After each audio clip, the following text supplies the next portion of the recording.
What is life? Why money is important?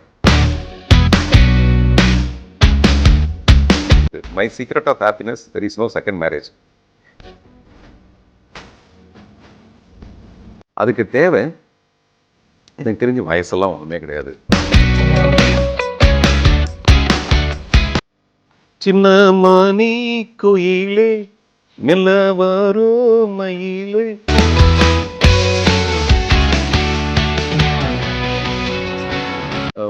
19-20 வயசுல ஒரு காதல் வந்தது. இந்த காதல் புட்டுக்குச்சு.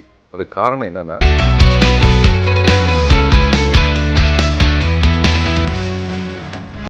எது அழகா இருக்குது அந்த லைஃப்னா, இது வரைக்கும் நான் வாழ்ந்ததெல்லாம்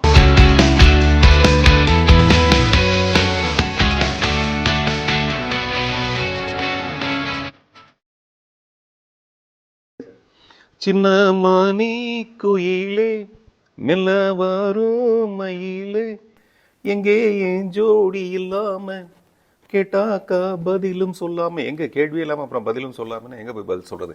எஸ், த கேள்வி is Indumathi from Mylapore. What is life? Why money is important?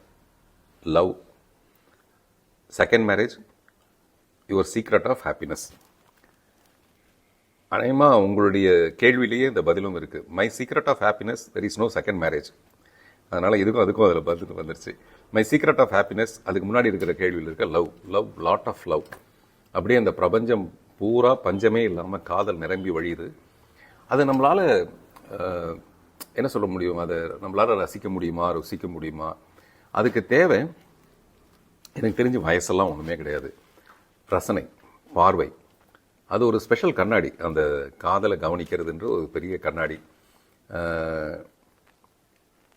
So நான் ஏதோ ஒரு அந்த பார்வையில் பார்க்குறேனோ என்னமோ தெரியல. சம்டைம்ஸ் பார்வை குமரிமுத்து மாதிரி இருக்கும். ரெண்டுக்கு நடுவில் எங்கே பார்க்குறோன்னே தெரியாமல் ஒரு பார்வை இருக்கும். குமரிமுத்தோட பார்வை அப்படி தான் இருக்கும். அந்த மாதிரி எனக்கு ரெண்டுக்கும் இடைப்பட்ட ஒரு பார்வை இருக்குன்னு நினைக்கிறேன். அப்புறம் ஒய் மணி இஸ் இம்பார்ட்டன்ட். உலகத்தில் பணத்தை விட பெரிய விஷயம் நிறைய இருக்குது. ஆனால் அது எல்லாத்தையும் பணத்தால் தான் வாங்க முடியும். இதை நான் சொன்னதுலேயே ரொம்ப பரபரப்பான ஒரு வைரலாக போன ஒரு விஷயம். நான் இப்போ யோசித்து பார்க்குறேன், இந்த ஹாப்பினஸ்க்கு காதலே இருக்கட்டுமே. என்னுடைய ஒரு 19-20 வயசில் ஒரு காதல் வந்தது. இந்த காதல் புட்டுக்குச்சு. அதுக்கு காரணம் என்னென்னா, என்கிட்ட பைசா இல்லை. பைசா வருமானு தெரியல, வருமானம் இருக்குமான்னு தெரியல. எனக்கு மட்டும் தெரியல, அந்த பொண்ணுக்கும் அது சுத்தமாக தெரியல. எனக்கு நம்பிக்கை இருக்குது, ஆனால் அந்த பொண்ணுக்கு என் மேலே இருக்கிற நம்பிக்கை நான் பணம் சம்பாதிப்பேனாங்கிறதுல ரொம்ப டவுட்ஃபுல்லாக இருக்குது. நான் விருது வாங்குவேன், ஆனால் வீடு வாங்குவேனா, இது அந்த பொண்ணோட பிரச்சனை. அப்புறம் அது ஒரு நாள் புரிஞ்சுக்கிட்டு, இல்லைம்மா இந்த காதல் சரியாக வராது. ஆக்சுவலாக என் லைஃபே அப்படி தான் ஆயிருக்கு. நான் விருது வாங்கின அளவுக்கு வீடு வாங்கலை. இதை நம்மளை காதலித்து ஒருத்தர் ஃபினான்ஷியலாக கொஞ்சம் கஷ்டப்படும் போது இந்த காதல்லாம் அடிபட்டு போயிடும். அது ப்ராக்டிக்கலான உண்மை. அதனால் நம்ம சொல்லப்பட்ட எல்லா கேள்வி பதிலுக்கும் பின்னாடி மணிங்கிறது ரொம்ப ரொம்ப இம்பார்ட்டன்ட் விஷயம். What is life? அதை நம்ம தேடிக்கிட்டே இருக்கேன். நானும் தேடிக்கிட்டே இருக்கேன். எது அழகாக இருக்குது இந்த லைஃப்னால், இது வரைக்கும் நான் வாழ்ந்ததெல்லாம் என்னால் மாற்றவே முடியாது.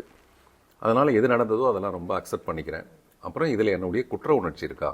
சத்தியமாக எனக்கு குற்ற உணர்ச்சி என் வாழ்க்கையில் இல்லை. சில தவறுகள் நடந்திருக்கு. அந்த நடந்ததுக்கு பின்னாடி என்னுடைய குற்ற உணர்ச்சி இருக்கான்னு பார்த்தா அது என்னுடைய குற்ற உணர்ச்சி இல்லை. அதனால் இப்போ கூட நான் தூங்கும்போது சில பேர் சொல்லுவாங்க, நீங்கள் தூங்கும்போது அப்படியே ஒரு குழந்தை மாதிரி தூங்குறீங்க அப்படின்னு. அது என்னென்னா, மனசோட அமைதி, மனசோட ஆழம்.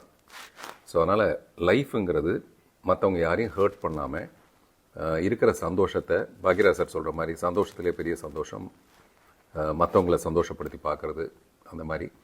ஸோ அது வர வர இன்னும் கொஞ்சம் நான் ரொம்ப ஹாப்பியாக இருக்கிறதுக்கு கற்றுக்கிட்டேன். கொஞ்சம் ஸ்ட்ரெஸ்ஸை நான் குறைச்சிக்கிட்டேன். அப்போ அடிக்கடி பாடுறேன். நான் முன்னெல்லாம் பாடவே மாட்டேன். நான் எழுதும்போதே அப்படி தான் எழுதுவேன். ஒத்த செருப்பில் கூட பார்த்தீங்கன்னா, நீ பாடைகளை நான் பாடைகளை அப்படின்னு. அதாவது நீ பாடும்போது நான் பாடையில் போயிடுவேன். அந்த அளவுக்கு எனக்கு அதில் செத்தே போயிடுவேன்ற அளவுக்கு நான் மற்றவங்கள ரசிப்பேனே தவிர நான் பாட மாட்டேன். இப்போ நான் கஷ்டப்பட்டுக்கிட்டு அதில் ஸ்ருதி சேரலைனா கூட அதில் என்னுடைய சந்தோஷத்தோட வெளிப்பாடாக நான் மியூசிக்கை பார்க்குறேன். தேங்க்யூ.